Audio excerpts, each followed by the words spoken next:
Olá, sou Joaquim Pinheiros, estou na coordenação nacional do MST e estamos aqui hoje para mais uma análise de conjuntura semanal. Hoje nós vamos tratar de 4 temas importantes. O primeiro deles é o aumento dos ataques do governo Bolsonaro ao MST. O segundo é o tema da censura, o tema da ideologia. Então a gente vai dar uma breve pincelada sobre o que está ocorrendo tanto aqui nas esferas municipais no Rio de Janeiro quanto do estado lá em São Paulo. O terceiro tema continuam os vazamentos aí pelo site Intercept do chamado Vaza Jato, Então a gente vai fazer um breve comentário sobre isso. E por último o tema das milícias. Estamos aqui no Rio de Janeiro e o envolvimento, a possibilidade de envolvimento da família Bolsonaro com as milícias tem tomado uma dimensão nacional. Então são esses os temas e vamos então para o primeiro. Em relação ao aumento dos ataques do governo Bolsonaro ao MST. Todos nós sabemos que o governo Bolsonaro se elegeu com um discurso muito forte, contrário aos movimentos populares, tanto do campo quanto da cidade.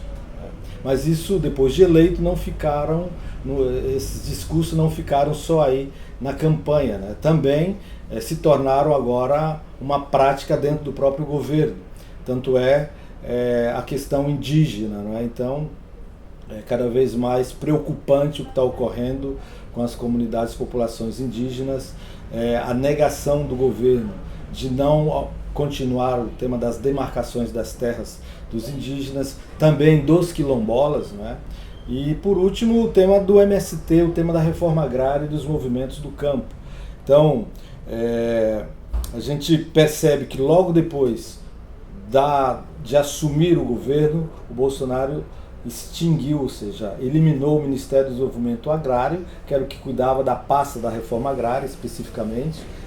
Também, com as suas medidas, tem cada vez mais esvaziado as funções do INCRA, que é o Instituto Nacional de Colonização e Reforma Agrária, que é essa autarquia que cuida desse tema do assentamento de famílias, sem contar a redução drástica de todas as verbas para essa área. Mas atualmente nós estamos percebendo uma outra mudança nessa questão, que tem a ver com ataques especificamente às nossas organizações. É que aquelas conquistas que o MST havia tido nos governos anteriores, como é o caso de áreas que a gente já havia conquistado, já aceita pelo próprio INCRA, agora nós estamos percebendo um movimento, uma movimentação de pedidos de reintegração de posse dessas áreas. 2 casos nessa semana emblemáticos, é importante nós ficarmos de olho, é o tema de Caruaru, do Centro de Formação Paulo Freire, onde nessa área que está sendo utilizada pelas famílias desde 1999, temos um centro de formação, ou seja, uma escola, e também 3 agroindústrias, que as famílias que estão assentadas ali ao entorno produzem alimentos, tanto para a zona da mata quanto para o agreste pernambucano, assim como para Recife, que é a capital. Então agora estamos sofrendo esse ataque, que é uma reintegração de posse por parte do INCRA.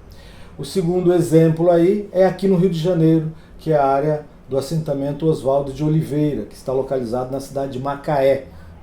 Então, as famílias estão aí mais de 5 anos também produzindo, produção de feijão agroecológico. Aí foi a primeira modelo aqui no Rio de Janeiro de uma unidade de desenvolvimento sustentável, que isso é fundamental porque preserva todo o meio ambiente, tem a ver com a reserva que está nessa região. Então, para nós é fundamental esse projeto de desenvolvimento sustentável do assentamento Oswaldo de Oliveira em Macaé. E também estamos sofrendo aí com um mandado de reintegração de posse dessa área por parte do INCRA.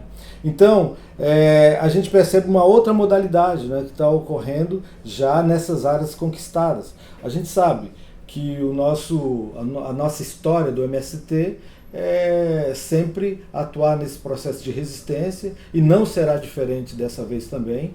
E mais importante é essa aliança que nós temos com a sociedade, não é? Nos momentos mais difíceis de ataque de governos ao MST, como foi o caso dos governos Fernando Henrique Cardoso, Collor, não é? A sociedade sempre esteve junto do MST, apoiando, não é? No gesto importante de solidariedade, porque sabe que o nosso projeto é produzir alimentos de qualidade para a população brasileira.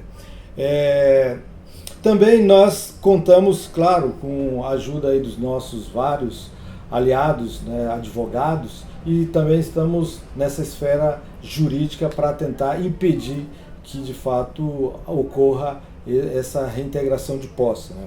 Então é importante acompanhar, e a gente vai estar bastante atentos, né, sobre essas movimentações que estão se dando em todo o país, né? Um outro tema se diz diretamente, está ligado diretamente ao tema da ideologia, né? O governo Bolsonaro também sempre tem dito que é preciso acabar com essa ideologia da esquerda, não é? Então tem feito inúmeros ataques a esse tema, e agora a gente percebe que esse discurso também começa a chegar para as esferas municipais e estaduais, como é o caso aqui do Rio de Janeiro, com o prefeito Crivella, que na última Bienal, que terminou no domingo, pediu para seus fiscais confiscar livros, não é? Que, segundo ele, continham conteúdo impróprios, né?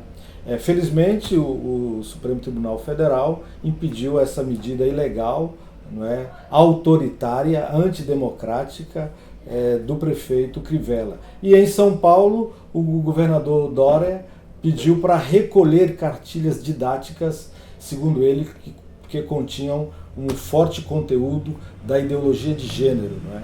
Também os professores aí entraram com um pedido e conseguiram com que fosse feita a devolução desses materiais didáticos para as escolas. Então a gente percebe também que, pouco a pouco, esse discurso do Bolsonaro está se espraiando, né, também para outras esferas. E claro, é muito preocupante, porque tem a ver com o tema da própria democracia e tem a ver com o tema da liberdade de expressão, né? E um outro tema importante que está nessa semana com muitos comentários, né, é o tema dos vazamentos das conversas dos procuradores lá de Curitiba, né, com o ministro Sérgio Moro. Então, essa semana, o procurador-chefe Dallagnol foi convocado para uma audiência na Câmara dos Deputados e não compareceu, né? Então havia uma expectativa para saber qual seria a sua defesa em relação a essas conversas, a esse vazamento, né? E que contém, né, ou seja, os seus conteúdos são completamente preocupantes, porque atenta contra a democracia, atenta contra a nossa Constituição, porque são uma esfera do poder público, que são os procuradores aliados com um juiz, né? Ou seja, a esfera do judiciário, atuando como partidos políticos, atuando como uma forte conotação político-partidária, que o resultado disso é justamente a perseguição política ao ex-presidente Lula, que impediu que pudesse ser candidato nas eleições passadas, né? Então, o conteúdo dessas conversas cada vez mais coloca isso como uma grande preocupação, e nós, enquanto membros da sociedade brasileira, né, cada vez mais temos que aumentar a pressão para que seja de fato investigado essas questões, né? O Supremo Tribunal tem que anular os julgamentos que estão contaminados com esse tipo de atuação, né, do Ministério Público Federal de Curitiba, e também com o juiz que hoje é ministro da Justiça, Sérgio Moro. Nós temos que exigir a renúncia do ministro Sérgio Moro, porque não tem moral, não tem nenhuma condição de assumir um posto de ministro da Justiça, não é, numa situação como essa, com esses graves os vazamentos, né, com conteúdos bastante graves que atentam contra a nossa democracia. Então, essa é uma outra questão que é preciso estar muito atento, né? E por último, estamos aqui no Rio de Janeiro, é o tema das milícias, né? As milícias já, que é uma questão muito preocupante, a sua história, né, já estão contaminando vários poderes, né, seja eles o judiciário, o legislativo e o executivo, né? E isso cada vez mais demonstra que é preciso que possam ser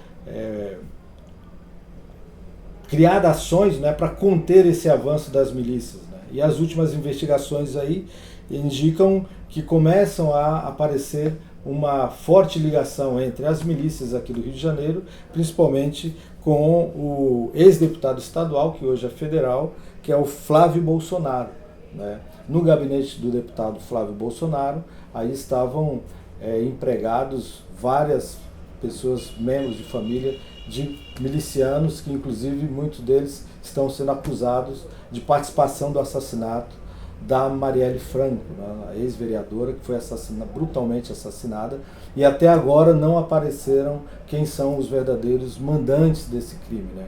Então é importante ficarmos atentos sobre isso, cobrar sempre dos poderes públicos a elucidação dessa questão. E o que nos causou estranheza nesses últimos dias é que o superintendente da Polícia Federal aqui do Rio de Janeiro, Maurício Valeixo, né, está com a cabeça a prêmio aí, pelo menos são as informações que se tem, né? O presidente Bolsonaro quer trocar o superintendente da Polícia Federal, né? E é justamente nesse setor que está se investigando essa questão do envolvimento das milícias. Então é muito estranho que a Polícia Federal agora também tenha que, quando está nas vias de apurar determinados fatos, né, seja mudado aí o superintendente daqui. E o chefe do Maurício Valeixo, né, é justamente o juiz Sérgio Moro, né? Aliás, o ex-juiz Sérgio Moro, que hoje é ministro da Justiça. Então, por isso que é muito estranho, muito esquisito essas relações, e a gente precisa ficar de olho, porque isso tem também um envolvimento importante e atentam diretamente contra a democracia, contra a nossa forma de atuação, né, seja aqui no Rio de Janeiro e também agora com a contaminação dessa estrutura em nível federal. Por último, então, é dizer que essas análises são fundamentais e importantes. Por quê? Porque a gente vai observando aonde está localizados os pontos frágeis desse governo, aonde estão localizadas as principais contradições. E é aí que nós, enquanto movimentos populares, temos que atuar, não é?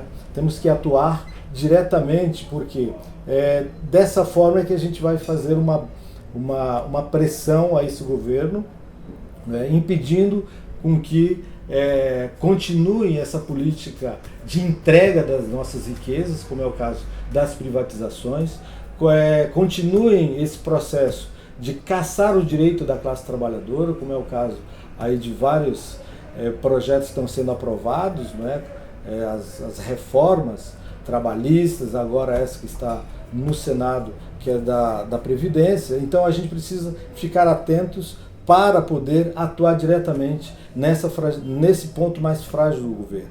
A gente está vivendo uma crise social que se agrava a cada dia, né? A quantidade de desempregados nas cidades são cada vez maiores, né? O número de pessoas trabalhando em situação precárias também aumenta. Então a crise social está a olhos nus, né, nas cidades. Nós precisamos ver como dialogar com essa população também para criar um bloco importante para impedir a destruição do nosso país por parte do governo Bolsonaro. Também a crise econômica, não é? A nossa economia não tem crescido e com isso também tem feito com que muitas indústrias estão fechando, né? Postos de trabalho sendo eliminados. Então isso é muito preocupante. E por último, a crise política, não é que esse governo ainda não disse a que veio, não apresentou nenhuma proposta clara para resolver os principais problemas da população. E nós precisamos ficar atentos para poder analisar essas contradições e atuar de forma conjunta, construindo unidade, não deixando de nos mobilizar nas ruas e, por último, pensar e discutindo paralelamente um projeto de nação, que é isso que vai nos ajudar no próximo período. Então, deixo aqui um grande abraço e vamos à luta.